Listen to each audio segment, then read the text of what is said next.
Pour la création d'examens à partir de poules de questions, là aussi la manœuvre est relativement simple. Je me rends dans Outils pédagogiques, je choisis Examen, examen non noté et poules, je me rends dans Examen et voilà ensuite mon canevas d'examen. Je vais cliquer sur l'option Créer un examen, je vais le noter, par exemple ici Examen module 4. Je peux y ajouter une description si je veux ou une instruction et je soumets. Une fois que j'ai soumis mon examen, me voilà dans le canevas de mon examen. Alors ici, je peux soit créer de nouvelles questions, mais là, je vais plutôt me servir de questions qui sont actuellement dans le pôle. Je pourrais alors aller rechercher des questions comme ceci, directement, et pointer en fonction des poules dans lesquelles je veux qu'il aille les différentes questions qui m'intéressent.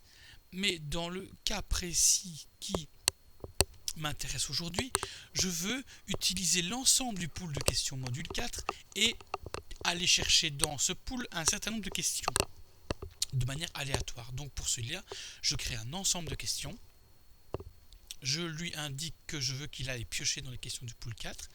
Il y en a 25 sur 30, donc je modifie la pagination où j'affiche tout. J'ai toutes mes 30 questions qui sont là. Je les sélectionne toutes, comme ceci, avant de soumettre. Quand je soumets, je me retrouve donc avec mon ensemble de questions ici, avec le nombre de questions totales, et je n'ai plus qu'à encoder ici le nombre de questions que je souhaite qu'il aille pêcher de manière aléatoire. Et voilà. Je clique sur OK. Et voilà mon examen qui est créé. Une fois que mon examen est créé, il existe dans ma base de cours, mais il n'est pas encore disponible pour les étudiants. Alors si vous voulez le rendre disponible pour les étudiants, rendez-vous à n'importe quel endroit du contenu, choisissez Examen,